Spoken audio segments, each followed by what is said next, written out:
from the chat box. All right, I'm going to let everybody knows. Welcome.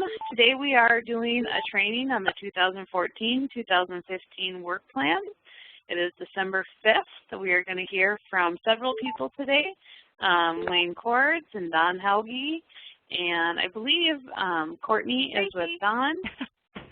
And Tracy, I didn't forget about you, and Tracy as well. So hopefully we will answer your pressing questions about the work plan. Please remember this is very similar to our regularly scheduled WebExes. If you need to speak to someone or you need to take another call, do not put us on hold because we can hear your music and it disrupts the speaker, and I will mute you. So mute yourself ahead of time, take care of what you need to take care of, and come back. With questions, feel free to shout out your questions at any point in time, or you can chat them and I will try to vocalize your questions. I think that should get us going. And we've got Don and Courtney in St. Paul ready to share their screen. And I think Wayne's going to open it up speaking about some of the work plan stuff as well. So I will hand it over to them.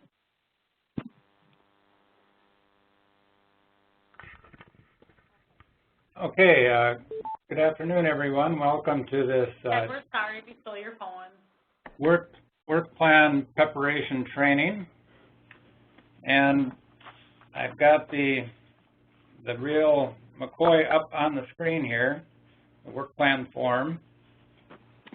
I know you all associate me with a joke or two. I have a couple here that have been circulating around. One is, what do you call a boomerang that doesn't come back? That's called a stick. And the second one is this horse walks into the bar and the bartender says, "Why the long face?" Is that it? That's it. The horse, yay. Okay. Okay, well, the topic today is 2014-15 work plan preparation. And we've used this 2-year work plan now. This will be the fourth time, beginning in 2008-2009. So we've gone through our fourth 2-year work plan. And I'm only saying that because it's very similar. If you went back and looked at what we did in 2008-2009, it would look a lot the same. So that should kind of get at least the veteran CFOs comfortable that this isn't going to be too big a deal. But there have been some new things. We've been working on it for a couple of years, just changes that we thought were needed to the program. And we're going to kind of start on that note today, is just some of the background for changes that have been incorporated into this work plan. And Wayne Cords is going to be doing that. I do want to say some news here is that we have one work plan that has been submitted so far. So you can no longer be number one. That's Darren Welly, Morrison County. So, you know, he's practically automatically approved just getting it in so early. So can he just send a copy to all of us then? Pardon me? Can we just Very funny. Okay. So we're going to start here with Wayne, and then after Wayne gets done, we're going to do a little PowerPoint review just to kind of reinforce what Wayne says, just go through some of the actual changes. And then your venerable president, Dan Vermelia, is going to talk a little bit about the wonderful owner assistance tracking project. We'll just have a little special on that. And then once we're done with that, we will go to the actual work plan and kind of do an A to Z coverage of the work plan with special attention paid to setting inspection goals. And another MACFO board member, Tracy Jenna Kula, will be leading us through a couple exercises on that, including how she did it for her own county. So that's sort of how the afternoon will go. You can raise questions during any time, and we won't, unless things start really going badly, we won't end the day until your questions have been answered. Are there any questions at this point? So, Wayne, I think we'd be ready to pass the ball off to you, and you can kind of just show, so you can just keep the ball there. Okay. Yeah, 2015 too. But okay. Right now, the work plan as you see it is not really that much different than the last work plan. What it really comes down to is we're asking for more specifics in this one. We want realistic expectations out of you this time. In the past it was, well, put down whatever, and we weren't going to hold you to it. Well, this time we're actually asking you to put some thought into it and put down, especially with the three strategies: the inspection strategy, the land application strategy, and the owner assistance strategy, because we will hold you accountable for those strategies in the end. So what it comes down to is really look at what you're able to do, how much you're able to do, and put that in writing. And in the inspection strategy, we have a couple of categories we want you to focus on. Mainly that the first two is open lot agreements that have not been fixed, and also never been inspected sites in your county. So there is a priority to get those done. Now, we understand some counties have a lot of those, and we don't expect you to get them all done in the first 2 years or in this work plan alone.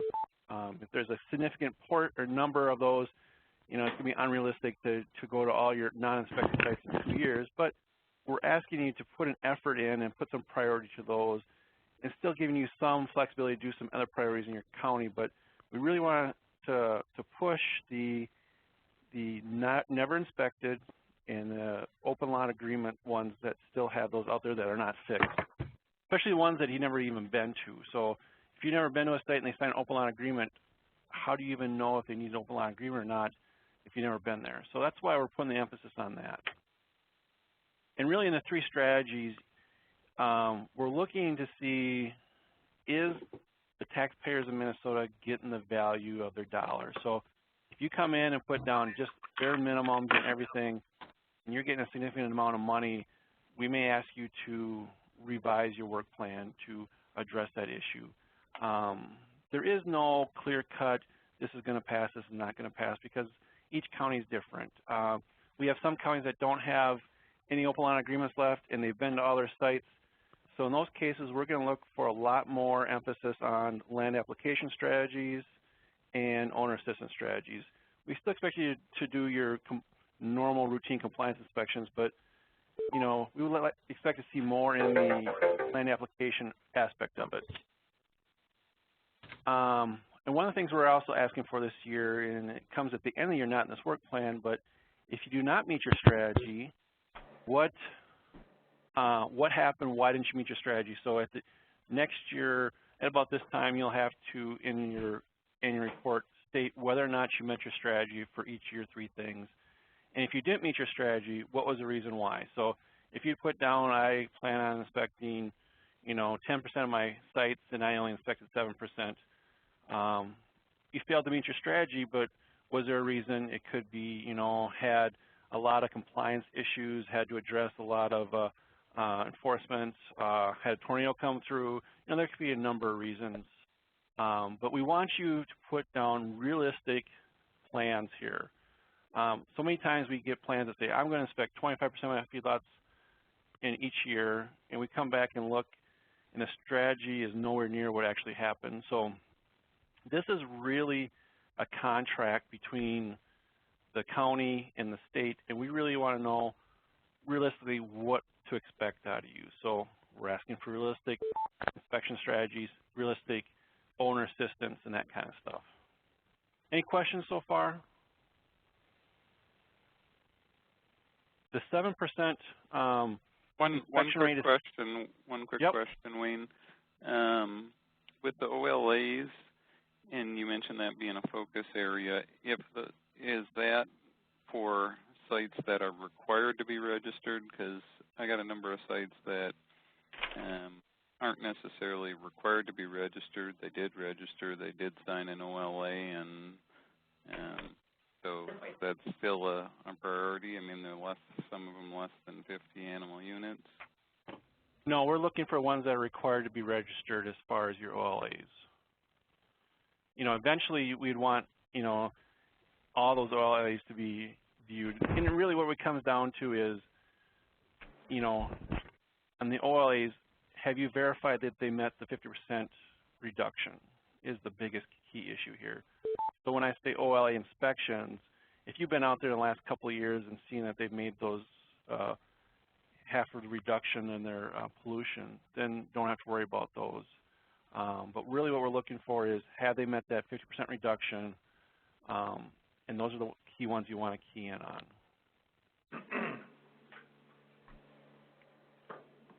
Any other questions? I see Sam said, please identify yourself when you have a question, especially if you're calling the 1-800 number. And that was Winona County that just asked. So.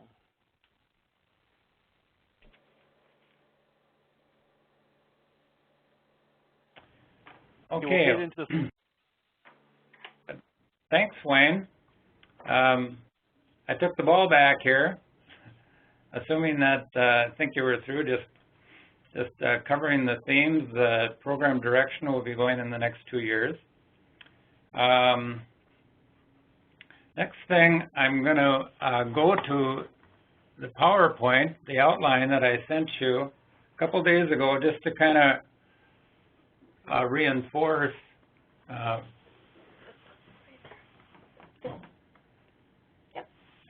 okay, sorry.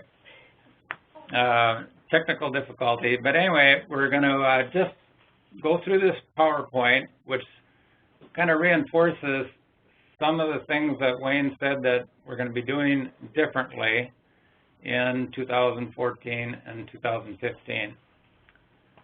So with that, I will, which way do I go here? So you can either click the mouse or you can use the arrows. There you Okay.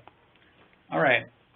This is just kind of that general overarching themes of what we'd like to accomplish in the next 2 years. Get to never inspected feedlots. Wayne has mentioned that. We want to start zeroing in on land application. We are going to have this owner assistance tracking project, and Dan will be talking more about that later. And then Wayne emphasized being realistic, you know, that, and I think that the point behind being realistic is keep these work plans on your desk because you're going to be held accountable to them. You can just click anywhere. All right. So the next step here is doesn't fit in very good with the work plan itself, but we have to talk about work plan procedures a little bit. And I think most of you know now that there will be there'll be a person doing receiving the reviews, all the completed work plans. Excuse me, not the reviews, but receiving all completed work plans. That's me. And the idea behind that is we want to get consistent evaluation from county to county in what CFOs are saying they're going to do, and make sure there's a fairness there, and also just, I think, get a statewide picture of what we're seeing. And there will be some kind of standard. It'll be sort of a preliminary review. If there's any question, or if you think a work plan is quite weak, we'll talk to the assigned MPCA staff for that county, and we'll check with them and you know, so any kind of questions where it comes up, we will do further inquiry before I would probably even get, well, I'd probably get back to the county first and just find out more information. So the goal is consistent. One more thing on that, Don, is if Yes. people have questions, Yeah. they're encouraged to talk to you or a member of the feedlot management team. Don't go to your regional rep with the question, because we're really trying to have consistent answers across the state. So that's why we're narrowing it down to one person at the MPCA reviewing these, so there's consistency. So if you have a question about your work plan and not quite sure how to answer it, talk to Don or talk to someone from the feedlot management team. Thank you, Wayne. So if you have questions about completing your work plan, address them to me or to the feedlot management team, Wayne Cords, Randy, or Mark Jacobs. A second piece that's kind of come up around procedures is getting work plan approval. We hope we can get most of these approvals done by the end of December, you know, and get back to you so you can bring them to your board and get board approval. They do eventually require, we do require board approval. We know that the schedules in some counties are such that maybe you won't be able to do that, and maybe you'll need to wait till February. That's okay. So we thought it'd be best for you to complete your work plan, get some feedback from us, see that it's all okay, and it'd be easier to go that direction and then get board approval rather than the other way around. So there's that piece. And then I'll probably throw this in a couple times today. The due date for these completed work plans is December 15th. And then they will be December 16th. Then, pardon me? Oh, December 16th, right, that's a Monday. Yeah. Thank you, Tracy. Okay, I can move on from these procedures here, and then we're going to just reinforce some of the, you know, kind of remind you, get you back into thinking about how the work plan has been structured. And this is a very familiar format. It's in two parts. There's the first part that's the strategies, and then there's the second part that's the minimum program requirements. And the minimum program requirements are divided into the 7% inspection rate and then the non-inspection MPRs.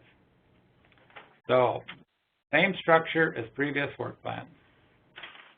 But there are some new twists to it. So I'm just going to go through the work plan again and just cover some of the major changes that we put into it. So Don, we had a question come in. Okay. They wanted to double check that who the work plan is supposed to be sent to. That's easy. That'll be it's sent to me, don.hauge at state.mn.us. All right, sounds good. Okay. So registration is kind of one new thing in the registration strategy. I think it's item number 3. It says the county must write a follow-up plan for when the owner registration information shows a change. So we'll discuss that a little bit more when we get in the work plan, but it simply says you need to watch your registration forms as they come back in, the re-registration forms, and see if the animal numbers is changing, and if it's changing a lot, you need to do some follow-up. Yeah, I know, and that was determined 10 hours. Okay, next strategy we'll look at is the inspection strategy. This is kind of the heart, what I'd say is the heart of the work plan. So new for these next 2 years is that we're splitting inspection strategies into the production site and the land application site components. I guess production site, you know, that's where the manure is produced, the facility, And the land application, well, that's where the manure gets hauled and spread. So you will need to fill out strategies for both components. Then I got a question about the the other strategy. Pardon me? This is Russ from Candy, Ohio. I have a question about the land application strategy. Okay. I was noticing on our toolbox we already have a guidance document for land application. Do we just follow that, or are you asking for something beyond that? My guess is no, we would not be asking for something beyond that. Why don't you, we'll check in with you again, Russ, when we're going through the work plan and we get to that section. Okay. And maybe you can look at that guidance and see if you noticed any difference between what we're suggesting on the work plan and that guidance. I just noticed it sounded like you were asking for something different, but maybe I was reading it wrong. No, the requirement, the minimum requirement is you have to do a level 1 on all sites required to do when you do compliance inspection. When you do a level 2 or level 3s, that is up to you based on how much time you can allocate to those. So while the guidance does give recommendations that say every site over 300 ammo units, especially in a DWISMA or something like that, is a priority to do a level 2, you can choose to adopt that strategy if you want to, or you can do a different strategy. That is up to you. But again, the minimum is a level 1 has to be done with a compliance inspection where required. Okay. So that guidance document on the toolbox is only a recommendation. If you want to use that strategy, it's a wonderful strategy. Go ahead and use it. If you have something else, or you're going to spend a lot of time doing OLA stuff, you won't have a lot of time to do those level 2s, that's fine. You just got to spell that out in all your strategies there. Okay. Thank you, Wayne. We've got a couple more questions. One question is, define non-inspection MPRs. I guess we don't use that formal title very often, non-inspection MPRs, but those are the 20, in the previous work plan there were 26 MPRs, and these are sort of procedural MPRs, like when you, your permit application, did you complete the permit application checklist? Or did you follow, see that notification requirements, that the owner complied with notification requirements, things like those. So that's the non-inspection. It should be non-inspection MPR. Maybe that was where the confusion. And then I understood that Kathy Hendershite had her hand raised. Go ahead, Kathy. I think she had a question about what is the definition of a lot for change, 3%, 5%, or 10%. Oh, those are examples. On this question on registration, if the registration form shows a 3%, 5%, or 10% change, okay. We will cover that a little bit later, but really the rule of thumb is if it's 10% or more, that's kind of the point where you take action. And then, Don, we've got another question that just came through from Pete, also regarding animal numbers and registration. And he's wondering if they should be follow-up when there's both an increase or a decrease. And anyway, I think maybe that's the best question. Yes. So you're asking for a follow-up whether there's increase and or decrease? Well, that's a good question, Pete. I think we've only been thinking in terms of an increase. That's where I guess that's where an element of there's an element of risk. Have they prepared for their increase? a decrease, I don't see where that would have like a direct environmental implication. Well, the MPCA in our re-registration process is using the 10% anytime they may cross a threshold, or if there is a potential for pollution. So that's where the decrease may come in, saying they dropped a whole barn's worth of animals out there, and all of a sudden they have a pit that's abandoned. Should you follow up on that? So the MPCA strategy is 10%, crossing a known threshold, or if there is a potential for increased pollution from the site. So if they have open lots and they increase by a lot of animals but don't cross a threshold, what are the chances for that? In Pete's case, where they decrease or where they may be closing down a barn or a pit, yeah, that might be a follow-up plan too.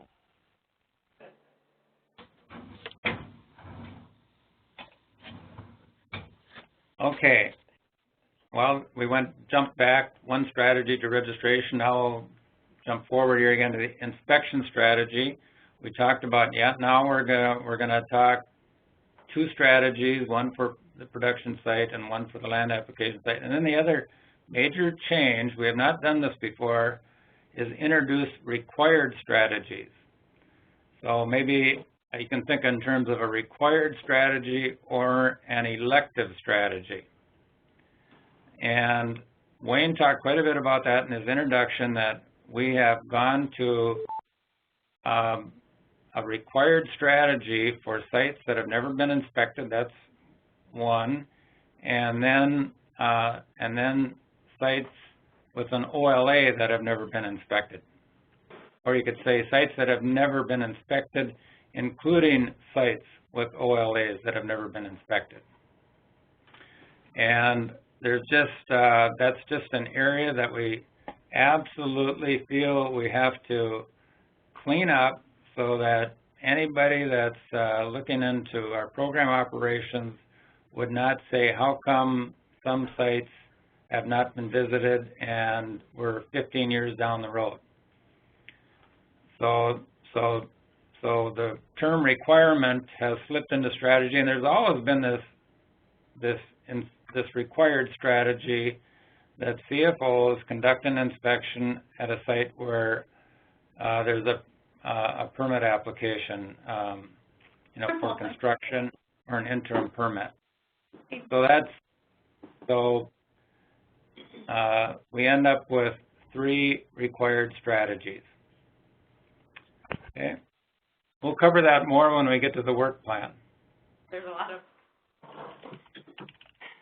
Okay, the compliance strategy. We did a similar thing with the compliance strategy that we did with the inspection strategy. We're asking you to think about compliance strategy in terms of the production site and in terms of the land application site. And I just have a comment here on the PowerPoint. Really these strategies end up being pretty similar, and you can kind of integrate the two. We'll also get into that when we go through the work plan, how you might pick and choose your strategies in those areas. Okay, owner assistance. That's been mentioned a couple times so far. We're going to have a question in the work plan, and we'll come to it. Are you planning on participating in the owner assistance tracking project?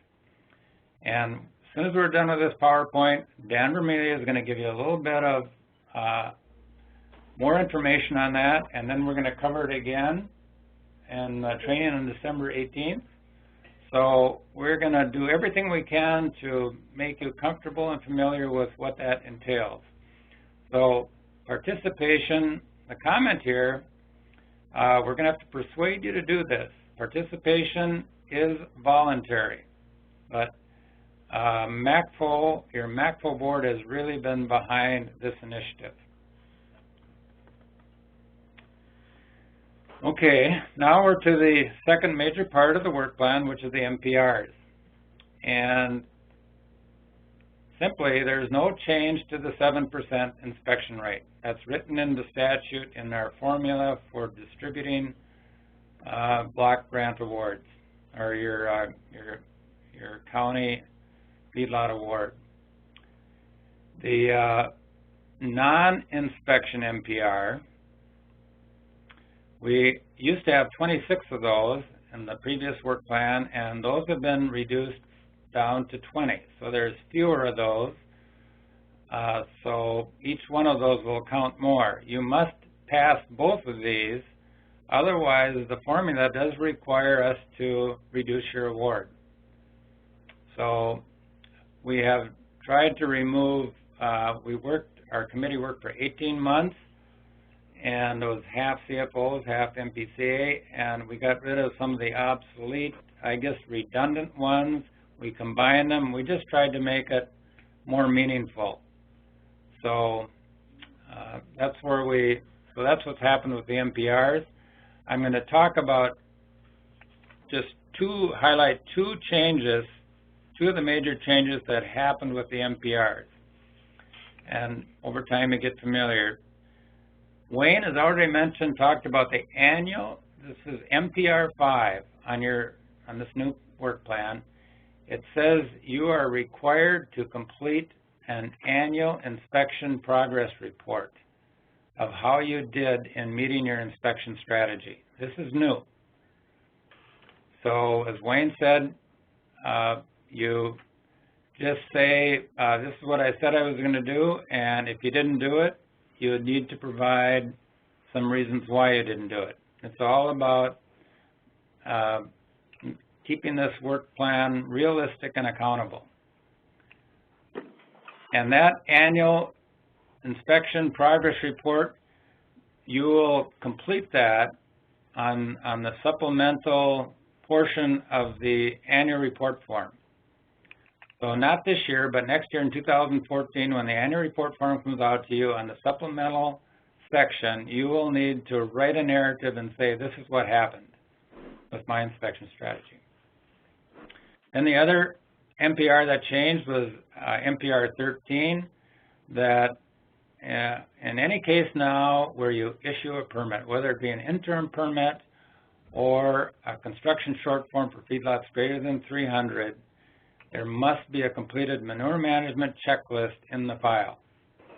This is something that Courtney, in doing her assessments, identified, is that there are cases where permits are being issued and a manure management plan has not been reviewed.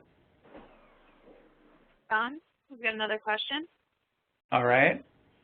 And said, this is coming from Stearns County, says this means that if goals are not met, the counties must inform and justify the MPCA prior to year end. Correct? Question mark. What if not? Question mark.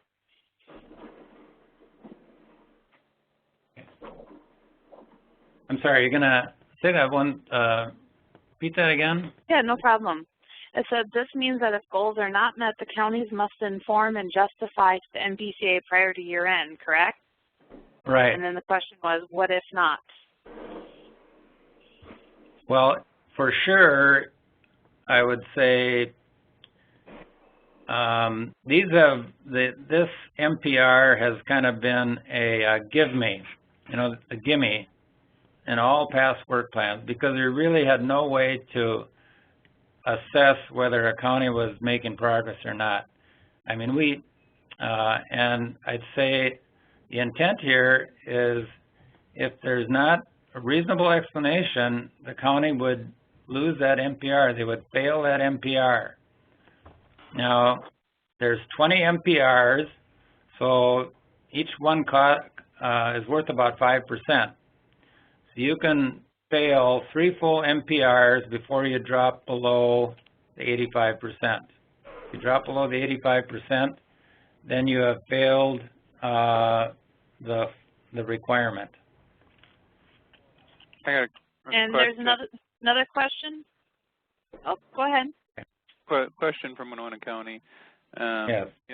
If the site is basically going to be issued an interim permit, they're not expanding, and they are non-compliant on basically manure management because they haven't been keeping records, can you require the manure management plan as a condition in the permit and then not have it attached with, or that you haven't reviewed it prior to issuance of the permit?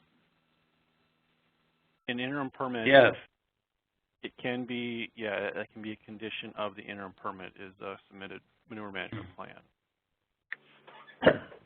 I don't know if everyone's clear about that, but as you stated it very well, Mark, that you can write into your interim permit that they will submit, issue the permit with the condition and the understanding that they will submit a manure management plan, I guess when they have the, you know, when they can obtain the data to complete it. But you cannot use an interim permit to say they're doing construction and you would have issued a construction short form anyways. You cannot use the interim permit to get a manure management plan at a later date. If they were to be issued a construction short form, they need their MMP prior to. If you're going to issue an interim permit for legitimate reasons, you can request that MMP at a later time as a schedule of compliance within that permit. But no, you can't use the interim permit just to get the MMP at a later date. One more quick question. So this would only apply to situations where permitting is required under the state rules and not necessarily where permitting is required by a county ordinance? Correct. This is for state permits only, state type permits. Yeah. So if it's over 300, so a construction short form is only required for over 300 animal units. If you're issuing at 50, that's your choice whether or not you want the MMP with it. But if it's meeting the state standard for a construction short form, it does need the MMP with it. All right, we did get a couple more questions in. Don, the first one is, are mid-year reviews still going to happen? As far as I know, I can't imagine not. Okay. And then the next question comes from Stern.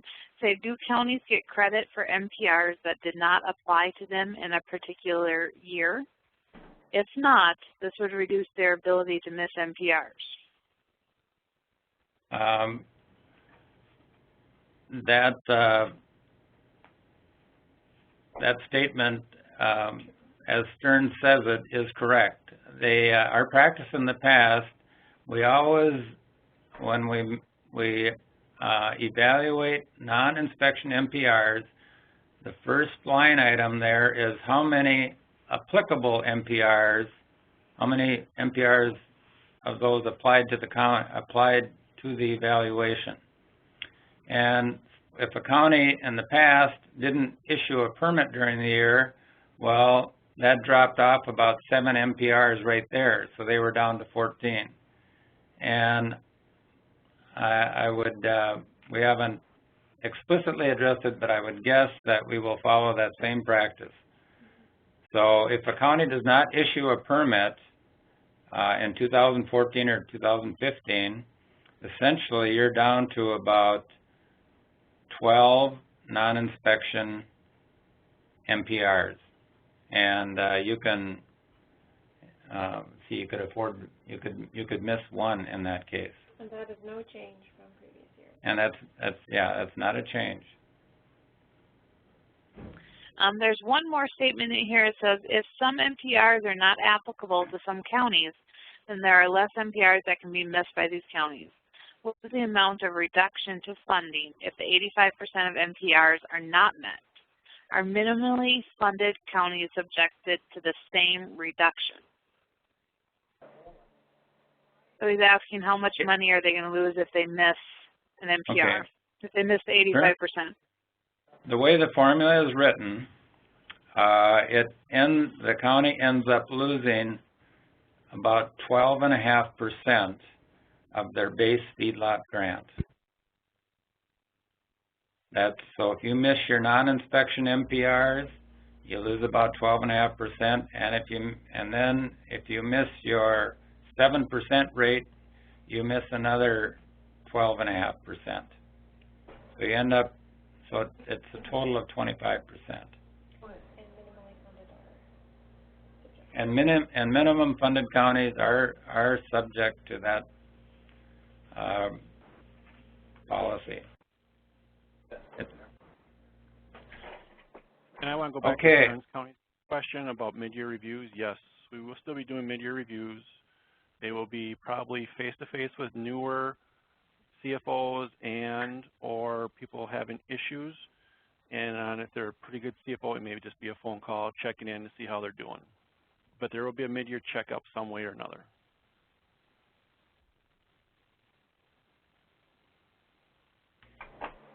All right. Well, that's the end of just kind of going through a cursory look at the whole work plan and some of the major changes. The next step we're going to go to, we have two left today. We have the owner assistance piece by Dan, and then at the end we'll just do kind of an A to Z of the work plan. And I'd say at this point, if you don't have your work plan in front of you or on your screen or something, I would go get it, because that's one of our goals here, is to reduce the time that any CFO has to spend completing their work plan, and that you could probably get a lot of it done during this session today. So with that said, I'm going to bring in Dan Vermelia and talk about this new initiative, the Owner Assistance Tracking Initiative. Dan, are you standing on deck here? Well, I'm sitting on deck, but yeah, I'm here. Okay. Did you have a presentation? Yeah, well, we always look forward to your comments on things and telling it like it is. So does Dan need... Now, can we pass the ball to... We can. Dan, do you have a presentation you'd like to share with the entire group? I actually have the owner assistance program. I have a couple of items in there that I'd like to share with the group and show them what I put them in as and also have their questions about it. Okay. Dan, I will pass the controls over to you, and all you will have to do is share your desktop. And did you log in under your name? Yes. Samantha, I just gave it to him. Oh, thank you. All right. Everybody see it? Nope. Nope. So, almost.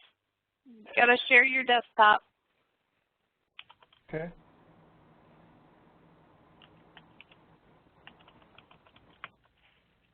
So Dan, there should be an icon right in the middle of the screen where it says share my desktop. You have to select that button.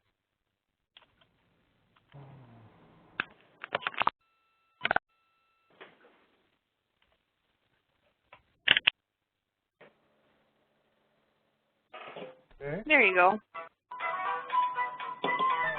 Uh-oh, I got to find whoever just put us on hold. Give me a second.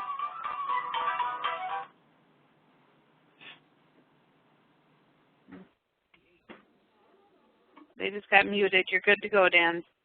Okay. Let me find it here. Now, can you see it? Yes. Yes. Okay. All right. As Don had mentioned, this is a voluntary program for counties to do. One of the things I think that our board has talked quite a little about is in the past we've always had owner assistance as part of our work plan, but we really haven't had a very good way to track information from it. And so we spent a fair amount of time trying to come up with a tracking formula that was basically simple yet also provided some information for us. And so hopefully this is a way that we can get some consistent tracking. I think one of the things that I certainly have concerns about is the legislative standpoint. You know, if we're issuing 300 or 400 permits and doing a couple of thousand inspections, I think their question is, what are we getting for $2 million? And so hopefully by providing owner assistance work, that will help legislative and elected people see that we're doing a lot more than just issuing permits or doing some inspections. We're doing a lot more assistance to owners. So I do have a couple of examples here, and these are some real-life folks that I've had a chance to work with in the last couple, 3 weeks that the board's had access to it. And I think the first one that you would look at is Brad Keck, and if you walk that across, you're going to see that it's 3 hours, and the first thing you're going to say is, what in the world did you do for 3 hours? Let me give you a little background. Brad built a 2,000 head hog barn, I believe, in 1998, and then right across, basically in the same section, is his dad has a farm, and that is considered the home farm. And one of the things that he's been looking at is potentially he's coming in to build another barn. And we talked a lot about where potentially he could put the barn. Well, in either one of the cases where he puts it next to his existing hog barn or puts it next to his dad's facility, he's going to trigger an NPDS. So we probably, for the first 30 to 45 minutes, we talked about just his goals, what his vision is down the road, what's he going to do 10 years from now or 20 years from now, and those are the type of conversations that we had.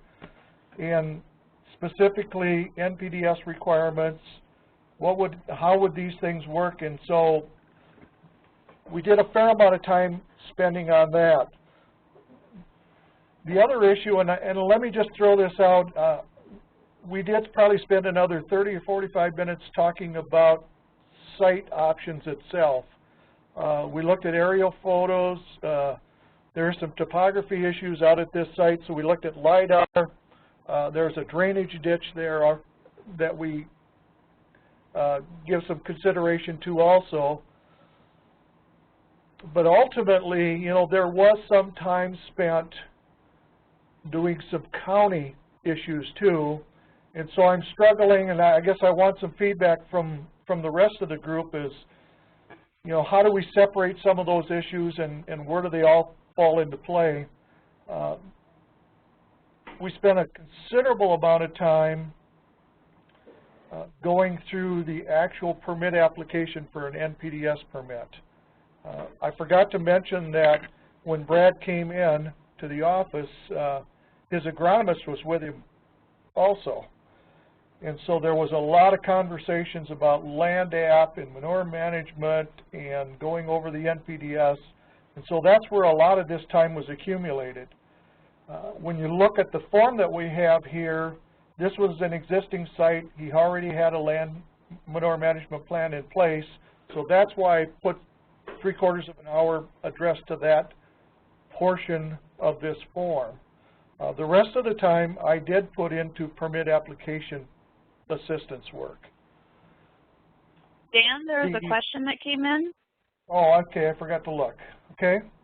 It's okay. I can basically just asked if animal units could be added to the sheet. This will give insight to the size of feedlots that are getting the most attention. That was the question.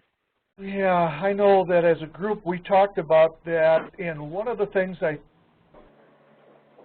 and for the other folks that were on the committee, I think our mindset was to try to keep this relatively easy to fill out, not make it terribly complicated, and so I think that's the reason that we don't have animal units listed on here, and we just left it with registered feedlot, whether they were a registered feedlot or not. There was some concerns about sites that perhaps were not even registered, that you're spending some time on owner assistance work is.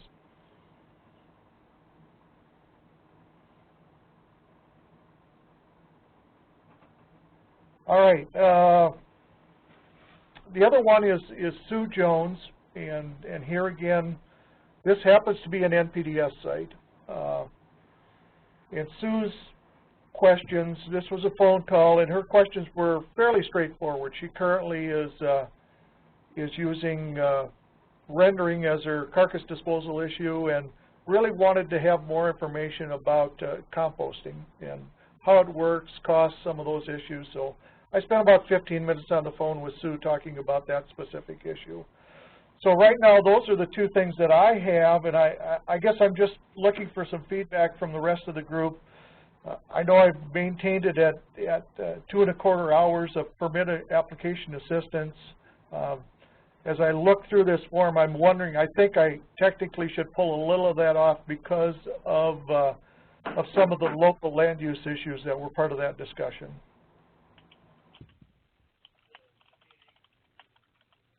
Dan, there was one more question that, oh, go ahead, Wayne. Oh, go ahead, Sam. What was the question? Is this only on sites required to be registered or on all sites? This could be on any site. So on the third column there, we have registered feedlot, yes or no. So if you're doing owner assistance at a site that does not require to be registered, go ahead and track that information.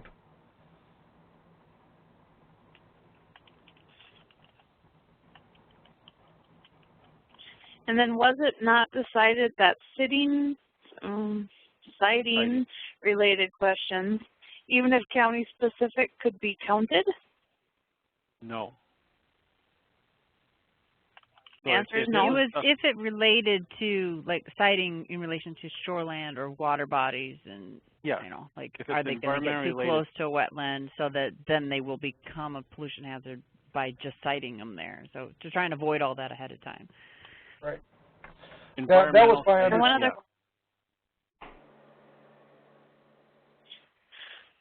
Another question, if you are a full-time feedlot officer and that is the only hat you wear, shouldn't you have 8 hours every day justified on the sheet? Otherwise, can't your board question what you do with the rest of your time? No. Because if you look at this, the permit application assistance is only up to the time you date stamp it.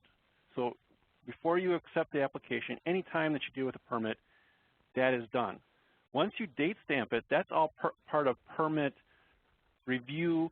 So if you review it and say, oh, here's an issue, you know, please respond back to that, that's all permitting. So that doesn't count in the assistance. Only what you get before the application comes in your door and you date stamp it gets to count for permit assistance. Inspections won't be on here. If you're out doing an inspection and you're doing records review, that's not going to be on here. But if at same time he comes in and says, oh, I need some help with my records, that's assistance. So what it comes down to here is you have permitting. Once you date stamp it, it's no longer counted. Land application manure record, if you're on the site doing a records review and you say you got this, this, and this wrong, you tell him that, that's part of your inspection. Now, if he comes to you and says, well, can you help me set up a record-keeping process, that's assistance. If they come to you to help to develop an MMP for the first time, that's assistance. If they come to you because they need to update their MMP, that's not assistance. So a full-time CFO will not have 8 hours every day on here. And what it comes down to is, one, you'll see it's in quarter increment hours, so 15-minute increments. We want to use the quarter, half, 0.751 so that we don't have an issue when it comes time to tally up all the numbers. Two, put it in the category what your gut tells you to. So if you think it should go under permitting application assistance, put it there. Don't spend hours agonizing, oh, is this really permit assistance or is this really consultation? Don't worry about it. Just put it in there. This is Don here. Oh, I know one of the comments we heard a lot while we were looking at this form and going over these very questions was don't overthink it.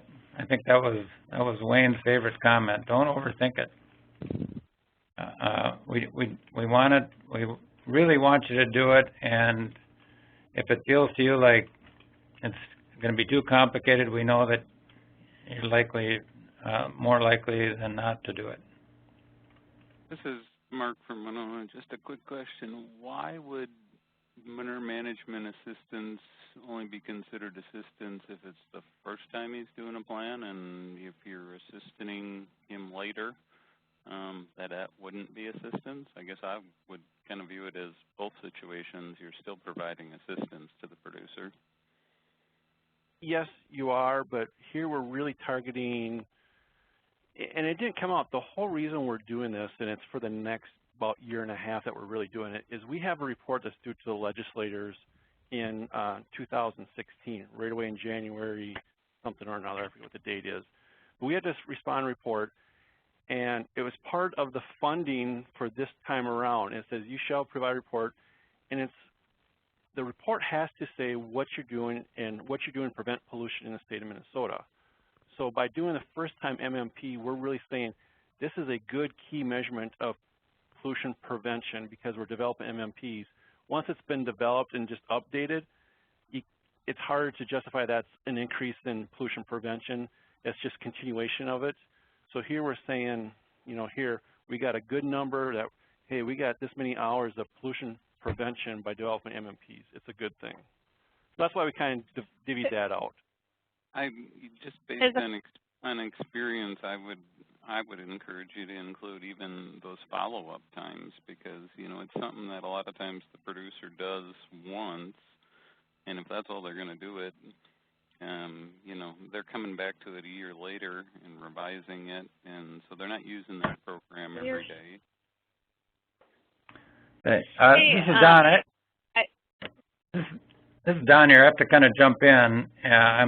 We are going to go over this owner assistance on December 18th again, and just kind of so people can get comfortable with it. I think Mark raised a great question there, and that's the very challenge we have to kind of decide whether something qualifies or doesn't, and that was a good example.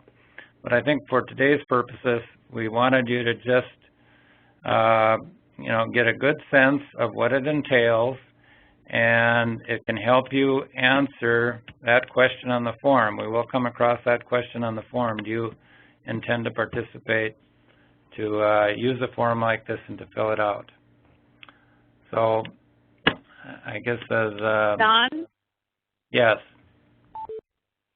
What I will do, there's been some more questions that came in. I'll just record these questions and send them to you, and we will cover these on December 18th when we do the training on owner assistance tracking and share the form and all that good jazz, so we can get you guys back on track. And if Dan, did you have anything else you wanted to share? Well, you know, Mark raises a good question, and I think when you look at the form, the land application manure management assistance, that's really where we thought that the question that Mark had falls into that category. So if you are giving assistance and answering questions about nutrient management after the initial first manure management plan was made, that's where you would add that into that category. At least that's the discussions I think that the group had. Okay, that makes perfect sense. Thanks, Dan. Yep. Don, I'm going to make you the presenter again. We're ready to move on.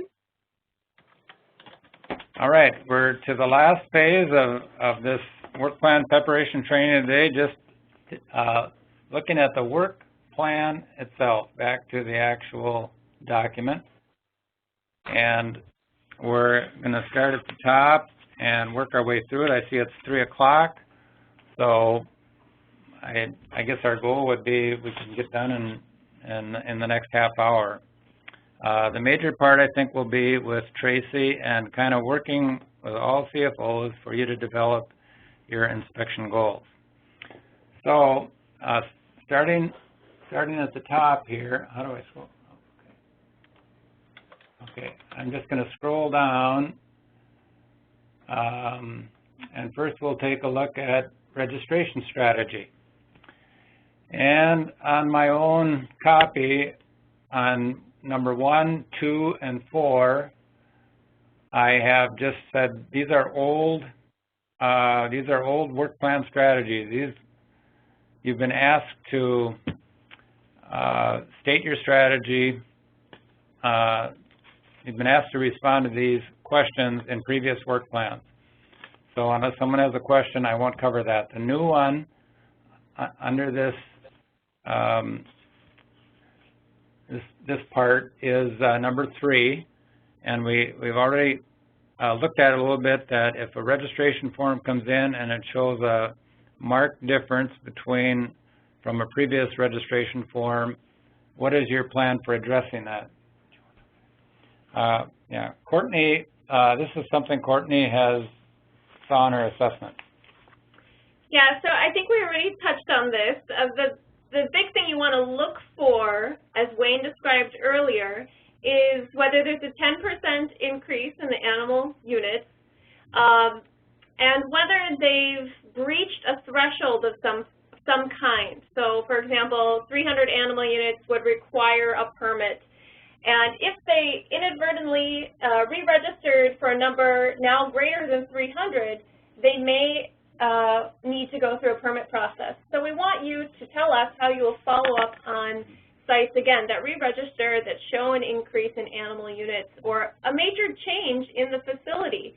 If you happen to know that they don't have barns at the facility, but then they register with animal holding areas that are actual structures, maybe it requires some sort of follow-up to see if there's been a change at the facility. And finally, if there seems to be a change, maybe there's a new open lot that never existed there that may increase their pollution potential. Those are the sites that you're going to want to follow up on. And this is not occurring on a regular basis, and so that's why we've asked for you to address this now in the 2014 and 2015 work plan strategy. Courtney, I think the expectation was that if they discover that someone did construct and there was a change, that we would ask them to complete a permit application, right? Correct. How you address that is largely going to be up to you. Obviously, this is a strategy for you and your county, but we would presume that you run them through the permit process if that's required, or follow up with an inspection letter, and or enforcement action if that's necessary. So how you handle it is largely up to the county, but again, if it required a permit, we're going to assume that you're also following up with that permit process. So to complete this part, you probably talk about the 10% kind of rule of thumb, that you will be doing follow-up. It'll be some kind of written follow-up, or you'll have some documentation about it. If you see that there has indeed been significant changes, something like that, it will likely mean you'll ask them to complete a permit application or fill out the, what is the one below 300, the notification. Notice of construction or expansion. Right. So just, that's what you would put in that line item. Okay, next we'll move on to the inspection strategy. And hey, Donna, from Stratton County, quite a clarification question there. Okay, go ahead. If I understood you correctly, you said anything with up to that 10% does not have to do the local notice. Is that correct? That's pretty much the guideline that we would go by. Yes, that's kind of what we've been. Is there any chance to get that policy sent out to us as like a reminder, so it's something that we could use later on for reminding us? Well, that's a good reminder to me, Richard. We do have re-registration guidance, and we will be posting that on Citrix. And that issue is addressed in the guidance. It is discussed, and the 10% is mentioned there. And remember, that's only the PCA's type. Design this for your county. Some counties require a permit if they increase by 1 animal unit. So if they're showing an increase of 1 animal unit and they need a county permit, you're going to follow up on that. You're not going to wait till they get to 10%. The 10% is only our guidance, but by all means, use your own guidance on this. You don't have to follow ours. This is what we're doing, but if you want to go more strict or have a different outlook on this entirely, put it down.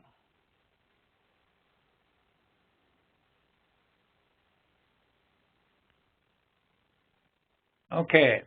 Thanks, Don, Wayne. did you want to go to my desktop? Yes. For this next step, let's transfer the ball to Tracy Janakula and to her desktop, to her work plan, and to the calculations she's been doing to set her inspection goals.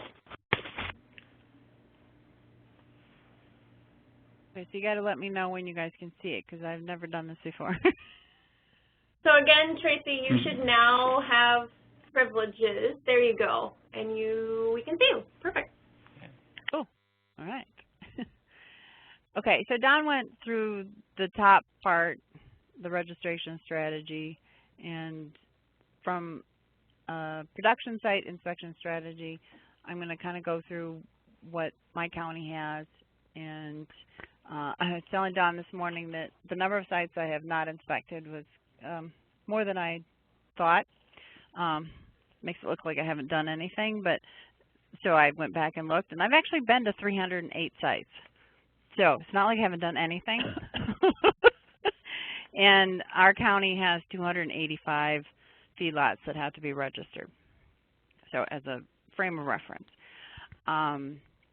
So for my required strategies, Don kind of has a formula set up that you could figure out your 10%, and so mine would be 28, just round down a teeny bit.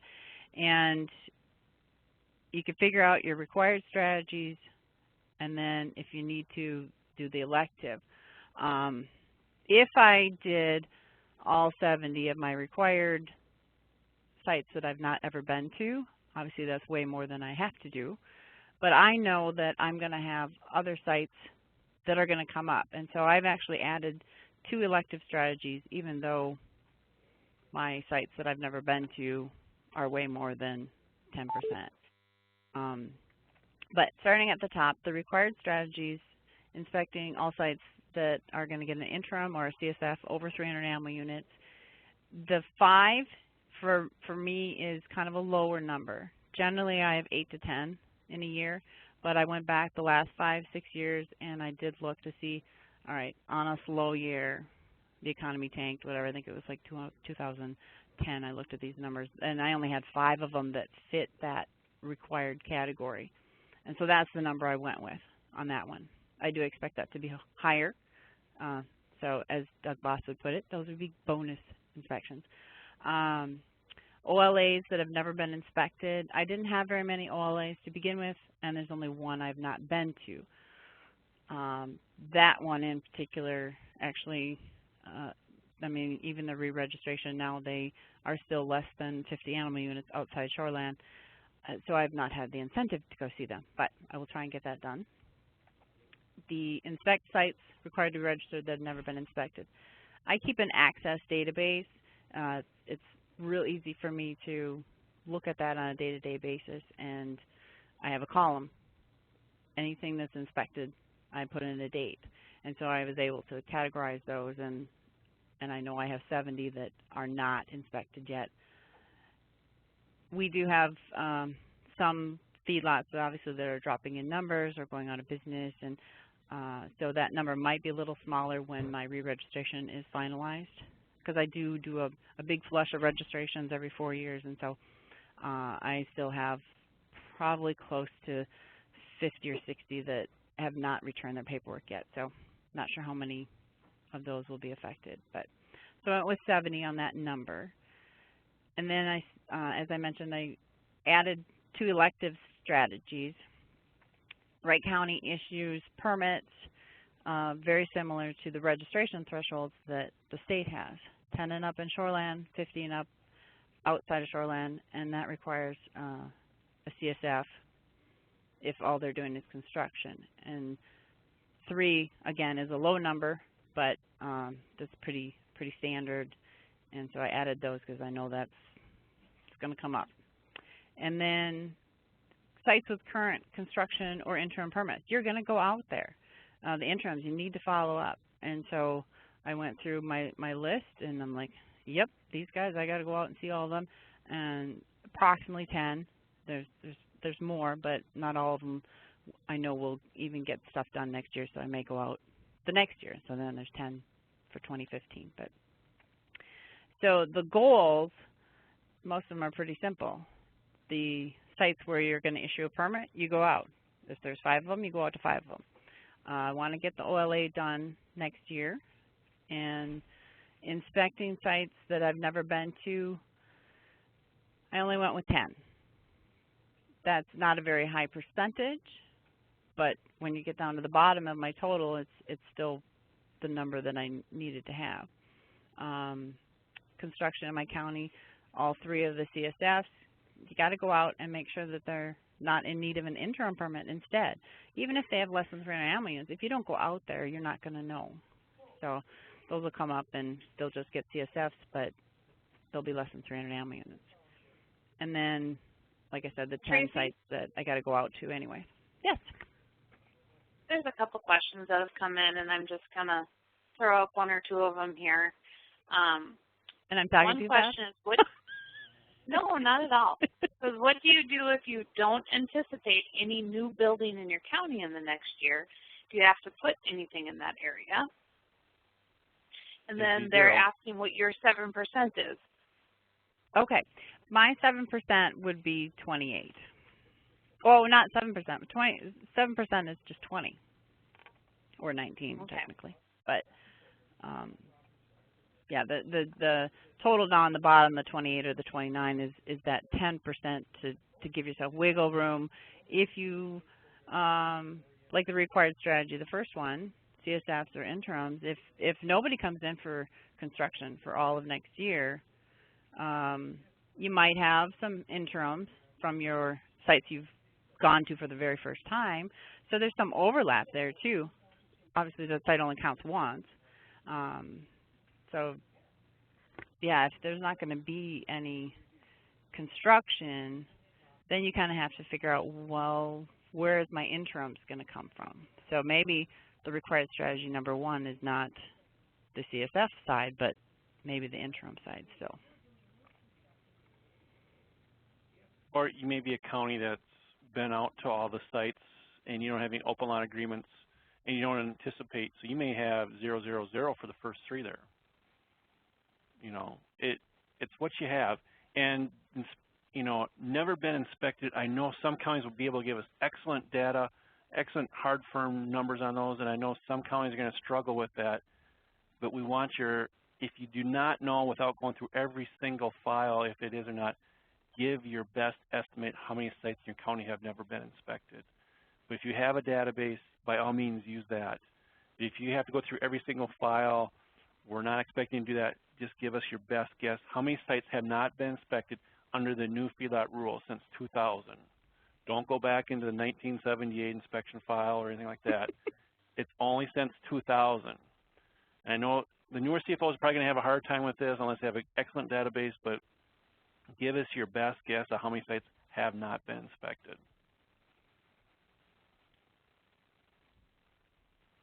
Are there any other questions on the production site since I rattled it off so fast? Tracy, this is Don here. If we don't have more questions on it, my question would be: is there anybody out there that would like to get this part done for their county today? Did you bring? Could we just do a just kind of some laboratory work here and work through someone's inspection goals? Does anyone want to volunteer? I think, Tracy, you could fill in the numbers there, couldn't you, on the table? Sure. Okay. Do we have any volunteers? Anybody want to, we typically, the 10% rate has kind of come up. Like, where do you get the 10% from? Well, that's just an easy place to start. You got to start someplace in setting inspection goals. And we're setting it above certainly it's above the 7%, But that reason is because there's a lot of flexibility in probably what happens in how inspections and how things evolve over the next 2 years. You know, like Tracy said, she's going low on the number of construction inspections she thinks she'll need to do. And by all means, you don't have to use a 10%. If you want to go higher, you definitely can. If you're going to go lower, you better have some pretty good justifications why you're going lower. And we would expect to see more work done in the owner assistance and land application. I mean, if you're going to do the bare minimum in the inspections, we would expect to see other work in other aspects of this work plan. So by all means, you don't have to use 10%. But if you're going more, that's great. If you're going less, well, then you better show you're doing other work throughout the entire other program.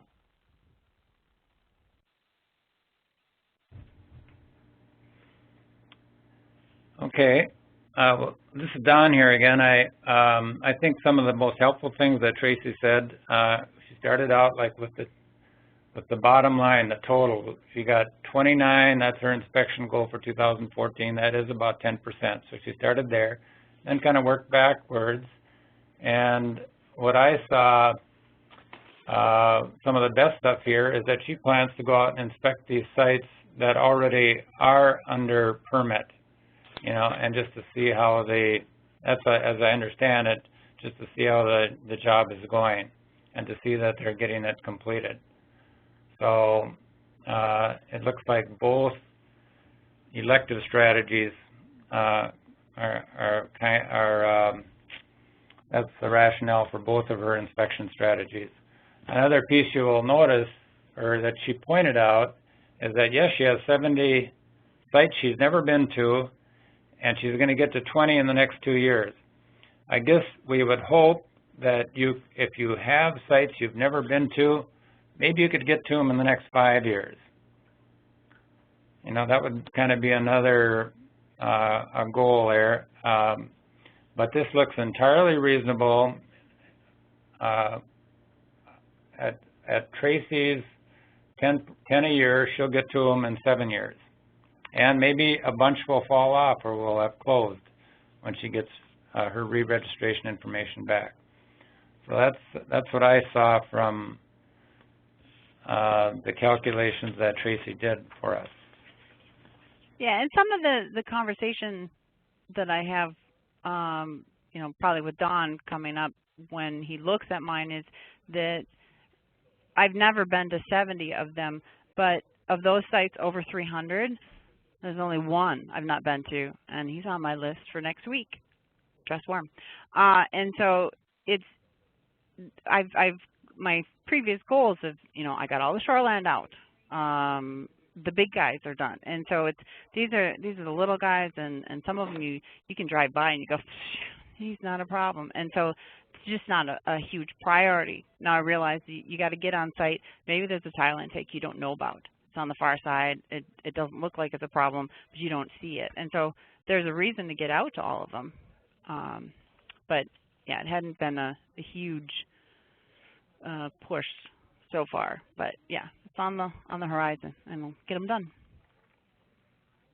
One of the things I also want to point out here is if the sites with OLAs and sites never been inspected have, you know, if you got a significant amount of them, of course we're not expecting to get them out in 2 years, but if they are less than like 10% of your total feedlots in the county, so let's say in Tracy's case she has 300 feedlots, and let's say her never been inspected is 30, so it's 10%.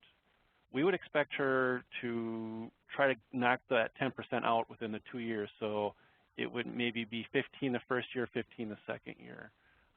So if those numbers for OLA and never been inspected are less than 10% of your total numbers, we're kind of figuring you should be able to knock those out in the next 2 years.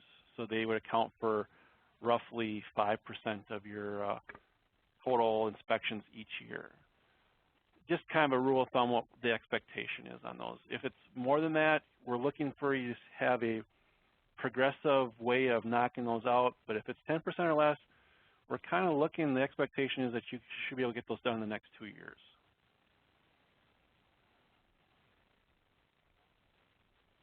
Any other, do we have any other questions related to setting production site inspection goals? Okay, the complementary part here is the land application, setting land application goals. And scroll, okay. And Tracy, it looks like you've done some work there too. Yeah, they're not real impressive numbers. The level 2 land application for those feedlots over 300 animal units, like I said, I don't have very many, so there's only 22 of them. And since I've been to all but one of them, and I plan to get to the last one next week, I just don't expect to do a whole lot of them. The ones that I have on there, probably, it seems to come up every year. I have one or two of those bigger guys that do some construction, and so it's going to come up as part of the whole permitting process. And the alternative one is for level 3 land application inspections when I get complaints, and usually in the spring I'll get about two or three of those. Kind of depends on the year, and this year I had 2, and last year I had 1, and so it's lower goals on that part of it. I think it was mentioned earlier that you have to look at your whole county structure, and I am locked in at the front desk every single Thursday, and so I only have 4 days a week where I can really do feedlot stuff, and so there's only so many days I can get out and do all this stuff, and so the land application is a little lower. But I don't have very many huge producers either, and that part of it I have smaller numbers on.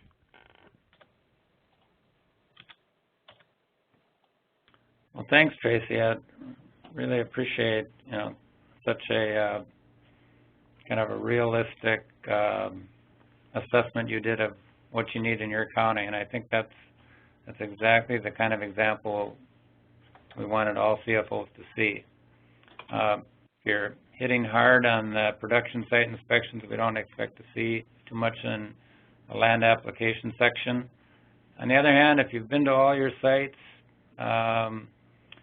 maybe you have some specific area you want to hit under production site inspections, but we'd expect to see more, you moving more into the land application goals and setting higher goals there. Some of the thought process with the land application part is it's not on here as goals, but a lot of the sites that you go to, you got those level 1s that you're going to do, and if the inspecting over 300 animal units for CSFs and interim permits, and you're going to do some level 2s. And I actually did a level 3 inspection this summer. It wasn't the result of a complaint. It was, I drove up his driveway, and I could tell he had just put manure on that morning because it smelled wonderful. So I did a level 3 on my way to the site inspection. So that's something that can come up, but you can't always anticipate it, and so I opted not to put it down. Okay, one of the things I want to point out here, Don, before you go on. So in Tracy's example here, she's going to do 3 level 2s each year for the next 2 years. And let's say when it comes time to do her annual report next year, she reports 0 because when she went out to attempt to do a level 2 inspection, she ended up not having the record, so she couldn't complete the level 2, so she ended up doing a level 1 non-compliant. This is where she would put in her strategy or her report for strategy, I could not complete the level 2s because they were non-compliant. They did not have the records. I attempted them. They did not have them. Therefore, I could not do them. That's an example of something that didn't meet her strategy that she would be replying on.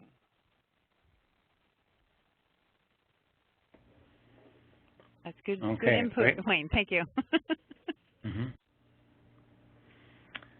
Okay, well, we're at 3:25. We have essentially 2 strategies left here, because once we move out of the strategies, your work plan is simply a matter of, are you agreeing to comply with the minimum program requirements. You know, you got the 7% and then you have the non-inspection MPRs. That's pretty straightforward. It's the same as the past. So in the next 5 minutes, we'll try to get, we'll go to the last two inspection strategies. I don't think they're going to be that challenging or different. Let's look at the compliance strategy. And as I mentioned before, that's been divided again into the two feedlot components, the production site and then the land application site. And we spent some time at a meeting on Monday just discussing with staff here on choosing your compliance strategies. And what I took away from that was you pretty much need a range of strategies for whether you're doing the production site or land application.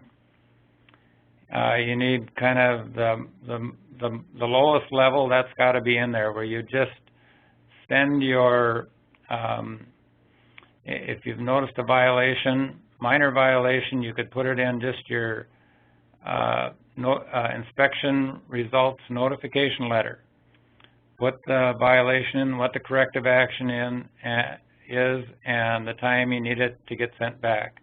But if it's a more serious violation or something like that, you need to use more formal compliance letters, like a letter of warning.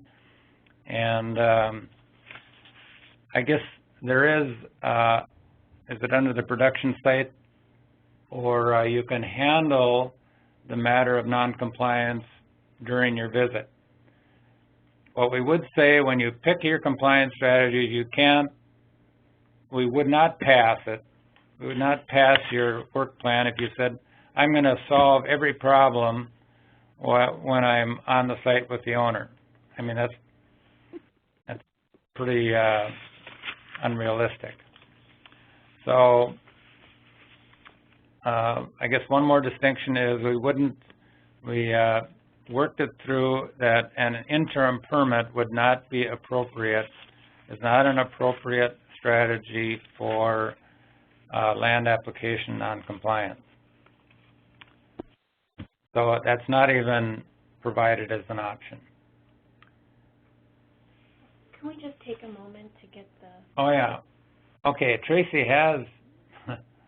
I'm sorry, we forgot to move the ball back to the to my screen. And Tracy, I'm sorry if we violated any confidentiality here and showed you your work plan got viewed statewide for what you're going to do for compliance. Not a problem.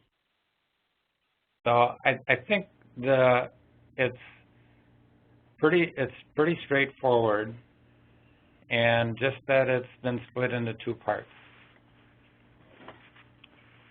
Did you want to say anything? Okay. I thought maybe Courtney had a comment about what she saw doing during her assessments related to compliance.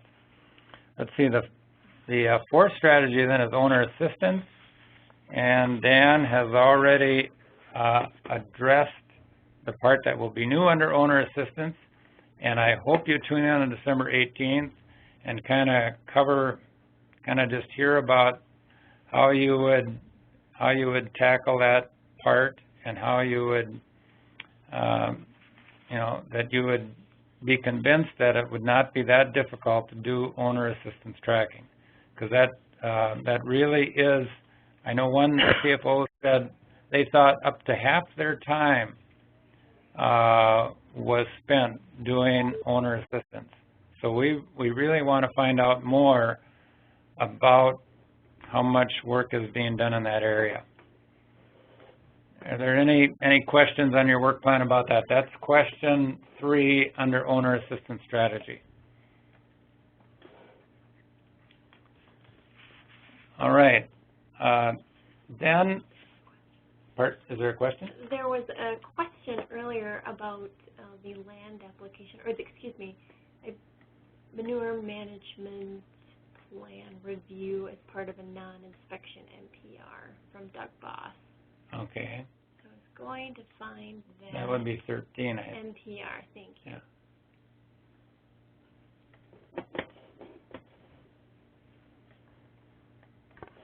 Okay. Doug had asked Doug? a question, and I can answer it. He did it in chat. What would be the appropriate method of handling a non-compliance in MMP that is not able to correct in less than 30-day time, such as soil samples, manure samples, etc.? I kind of talked about this at the MACFO meeting conference. Like something like soil samples where they can't get, right now they want to develop an MMP, and obviously, unless you got a jackhammer, you're not getting soil samples out. So it is appropriate to put in a plan into the MMP for them to say, I will, obtain soil samples prior to manure application and submit them to the CFO, prior to manure application. That is an acceptable thing to put into the plan. New manure samples, obviously if they're an existing site, they should have samples or should be able to obtain a sample fairly quickly. They could go out today, grab a sample, or they can use book values, or it can be put in, that they will obtain a sample prior to manure application. Doug, does that answer your question? Yeah, I think it does, Wayne. And even a little further on that, we have probably more problems with that with those under the 300 over the 100. So, we'll go out there and they go, oh yeah, I spread my manure here. Well, where's your manure sample results? And they don't have it, and they're not going to haul for another 9 months. That's kind of, so do we then just put that in our inspection report? Then that would be, that is not so much an MMP, that's more of a land application requirement. So that's just, Right. That can be a notice in the inspection letter saying, you need to sample, you need to submit them prior, the next time you next time you spread, I would expect to see manure test results from you. If you want to go that low, at the PCA level, it's usually at least a letter of warning for us saying, hey, you have done this, you have not taken samples, you're required to have a sample every year. First time we're going to give you a letter of warning. Second time we come out and you don't have manure sampling records, it maybe gets stepped up. But you have to write it down. If it's like manure sampling and you're out there doing an inspection and for the record keeping, yeah, that's more of a letter, documenting a letter with the corrective actions. They do it next time they apply. Or, if it's a manure stockpile or manure pack, they can sample that. If it's, so you can set those time frames up ahead of time and either do it in your inspection letter. But, there's nothing wrong with sending a letter of warning saying, hey, you didn't do this, do it next time. Here, do it or do within this time frame. And so then that's something that we could list as also in our land application inspection strategy. One of the suggestions I think you had is where we'll conduct level 1 inspections at sites that prior did not have, like you said, application records or nutrient results. So that could be then part of our strategy and land application inspection goals. Yep. So now, in that case, maybe you're only doing a level 1 inspection. I mean, if I understand you right, that they didn't have last time you went to them last year, they didn't have records. So you're only going to do a level 1 on this year. So it's not really a total compliance inspection, but it's a level 1 inspection just to verify they had all the records. Is that kind of what you're doing? Basically, what we're doing now. I just want to make sure that I'm not missing something in documentation where we're missing those kind of what you'd call minor non-compliance issues. Like you said, you don't really run an interim permit for either of those, but just how to best handle it. Yep. So that would be a legitimate strategy in your land app. Is you're going to go back to all the sites that were non-compliant for level 1 records review and do a new level 1 on to verify that they have come into compliance now. That would be a legitimate one. Okay. Thanks, Wayne. Yep. Now, you won't get to count that for your compliance inspection rate, but it would be a land app inspection strategy because you only do it on a level 1. That doesn't give you really any credit for anything, but it is a strategy. Right. It's just a matter, and we've been doing this for quite a few years. You go out there and they're missing this or that. We don't let them, what do you want to say, go until they actually provide this, because people tend to sometimes forget, so we keep the files in our working area until we have that. Yep, so following up on non-compliance from previous year land application records is a legitimate strategy in your land app one. Okay.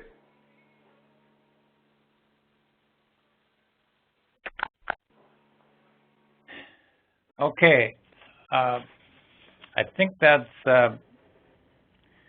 we said that this is the part of the work plan that we thought you could benefit the most by just going through it, and the rest of it is pretty perfunctory. And unless there are more questions in the next 30 seconds or so, we'll consider this training done. It was great to have so many CFOs tune in today, and also to have all these willing volunteers to share their personal information and viewpoints and help us out in understanding some of the work plan components, particularly owner assistance, setting the inspection goals with Tracy, and then Wayne for just kind of outlining the general vision for the program for the next 2 years and how that influences strategy.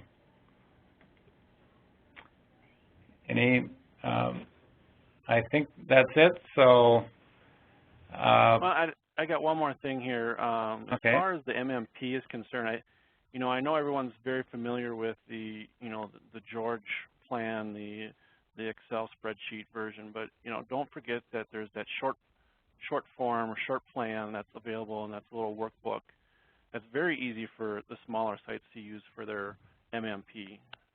So don't forget that.